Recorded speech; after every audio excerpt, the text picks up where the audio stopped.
Yes. The most embarrassing thing that ever happened to me was when I was in vet school and we had our lab to rectally palpate cows by sticking our arms up their butt to feel for pregnancy. I was so nervous because like, oh my God, this cow could break my arm if it sits down while my hand is in there. And I was just like, 1, 2, 3, go. And I couldn't go in. I was like, what's going on? And the technician beside me was like, keep going. Otherwise she'll learn that if you stop that she can get away with it. And then I was like, oh my God, I'm in the wrong hole in front of my whole class. I ran track in high school and I was on the 4x1 relay. So I was a sprinter. And for some reason, I got the baton and we were in the lead and I tripped, I fell, I almost broke my ankle, like literally couldn't walk, but I lost the race for my entire relay team. And so that was super embarrassing. My mom was in the stands cheering. My dad was in the stands and they were like, oh. So it was really bad. But everyone was a good sport about it. So it was all good. I have been in the classroom for 20 plus years and I fall all the time. Like students leave their book bags on the floor and I'm in the moment and traipsing up and down the classroom aisles and inevitably walking backwards and fall. What I've actually done in order to pay for school is I competed in competitions. We don't call them pageants anymore. They're called competitions. I don't like honestly telling people that I've done pageants because they think I'm like, oh, this typical pageant girl, yada, yada, whatever. I did it because it helped me pay for school. So I graduated 100% debt-free by competing, and that paid for my bachelor's degree and it paid for like 50% of my master's degree. So I support it. With that said, part of competing, there's a talent portion, and being my quirky, weird self, I didn't want to like sing or dance like everyone else did. So I played my flute, okay? And I played it to dueling banjos, and I didn't just stand there and play my flute. No, I created this whole like choreographed routine where I like do this big back bend, I do the splits. But there was one year that I was competing and I totally forgot. I was halfway into the song, totally forgot what to do. So I decided to just like dance around the stage and like twirl my flute, and it fell and pieces came off and it was so embarrassing. I obviously lost. I got second place, but my face has never been redder. Even talking about it, like my face is getting red. Cause I'm a planner. I'm a controller. I'm going to be honest. So when something like that happened, it was hard, but it's helped me prepare for this because you have to be flexible here. And that's a trait I'm embracing, is flexibility and adaptability, like I did on that stage and just decided to dance. This is embarrassing. All right. So for some reason, no one ever taught me how to like cough appropriately, but I knew that you were supposed to like, or sneeze appropriately too. But I knew you were generally supposed to do it into your elbow, as we all now know, especially because of COVID and everything. We now know this, but no one ever taught me this. So I used to not just like sneeze. I would like put my mouth on my arm and then like sneeze or cough or whatever. And one time I did it in 6th grade math. And because I, did this thing, it made this unbelievably loud noise. It sounded like the biggest, fart ever. And that was very embarrassing as a 6th grader in math class. In college, I was at an ugly sweater party. And it was with a bunch of like people that I would not normally be friends with. It was like a bunch of a random group, but also more of a socially awkward group than I would ever be around. But I didn't know who the people I was around. And so it was a big lull at the party. And I always feel the need to like fill the space and entertain people. So I'm like, all right, let me give everybody their ugly sweater story of who they would be from their ugly sweater. So I start going around with some of my friends, and then I go to this other person who I don't really know. I start giving him his ugly sweater story life, and all of a sudden the whole room gets so silent. I'm like, what's going on? And then my friend whispers to me saying like, that's his real life. You just blew up his whole real life in front of all of his friends. And I'm like, how the hell was I supposed to know that? So then my friend leaves and she's like going to the bathroom. She's like, don't say anything. And I'm like, okay. And then she comes back, and while she's gone, I'm not paying attention. I'm drunk. I'm at a college party. So I'm like, I could save this. Let me just go on to somebody else's ugly sweater story to make him not feel so attacked. And then I say the other guy's sweater story, and then my friend comes back from the bathroom, and the room is even in a worse mood. She's like, what did you do? I'm like, I don't know. I thought I could save it, but I guess whatever story I gave the other guy also wasn't good. And then the original guy took his sweater off and then sat in the corner like this in a really awkward, weird way for the remainder of the party. And it was super awkward and all my fault. But how would I know?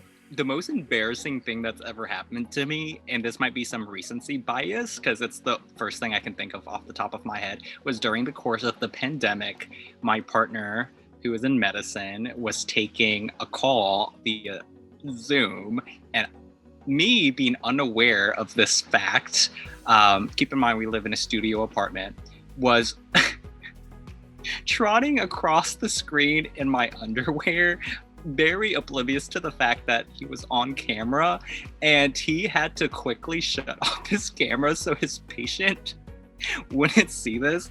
And he told me after the fact, and I felt so stupid. When I first got to go to do the casting process for this show, one of the things that they made me do is do a swim test. Now, obviously, I know how to swim. I've swam in my life. It had been a minute. This was back in 2019. And I never actually swam for like speed. I never tried to like do that. So I got in the pool and it was one lap there and back. And I literally did the lap. By the time I finished, I was like heaving. I couldn't actually like breathe. I asked the guy if he had any water. He was like, we can get you some. I was like, let me just go to the bathroom. So I went to the bathroom and just started throwing up everywhere. I made the toilet, thankfully, but I finished, cleaned up, and then I just looked at myself in the mirror like, what the hell are you doing right now? When I was working valet, and unfortunately I'd lost some weight. I thought I'd had my pants hooked up as tight as they could, but when I was running to get a card, they just slid right down in front of about 30 people. So I would say that as a manager, that was probably the most embarrassing thing that's ever happened to me. There's no coming back from that. The fully honest answer of the most embarrassing thing that has ever happened to me is not that glamorous, but I was supposed to give like a Zoom presentation and the audio wasn't working. So there were all of these people who are like really important and they're signed into this Zoom presentation. It's just 20 minutes of them hearing my voice and then static and my voice and static. And that mortified me. But generally, I'm super poised, so no, embarrassing things don't happen to me. I don't get embarrassed very easily. It's very hard to embarrass me socially, but I definitely have had some scares where I've had to run out of social situations to my brains out. So I'm sure there's going to be that on the island, so might as well just get it out now. The most embarrassing thing that's happened to me has actually happened really recently, where I had to pee in a bush, but then accidentally, like the pee got on the outfit I was wearing, and then I had to like take a group photo in the outfit when I was still smelling like pee. One of the most embarrassing things when I grew up in New York City, so I used to take public transportation everywhere, and I peed myself on at least 2 occasions on the train because I just couldn't hold it. That was embarrassing. It's hard for me to think about the most embarrassing thing that's ever happened to me. Nothing really comes to mind, to be honest. I think that oftentimes I try to brush things off and laugh about things. I laugh about life in general. I always say I keep laughing until I eventually cry. Just don't make me cry.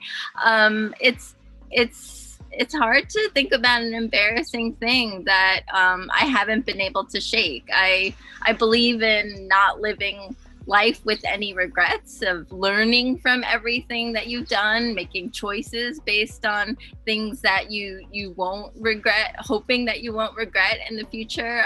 So honestly, it's hard to think about an embarrassing moment that's caught me in life. But I think that if something embarrassing were to happen to me on Survivor, I would be okay with it. I came out here to try to be comfortably uncomfortable. I want to be uncomfortable. This is huge for me. Being on camera is not something that I'm comfortable with. Even having my photo taken for a large part of my life is not something that I enjoyed at all. So overall, just being in front of the camera all the time is going to be a bit uncomfortable for me. Yeah, when you're real comfortable Sometimes I get very comfortable where I am and I'll walk outside and I'll just be in my underwear and I forget that I have neighbors.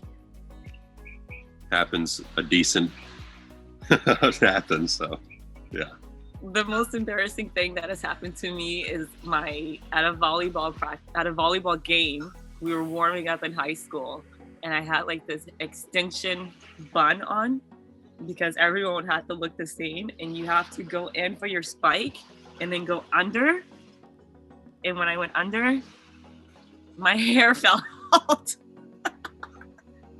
The most embarrassing thing that's ever happened to me was probably falling asleep during a college lecture and leaning back too far and almost falling in front of the entire class. And I just made this huge sound like, whoa! And everybody heard me. And it was during a very important lecture. I would have to say, it would have to go back to when I was a rescue captain.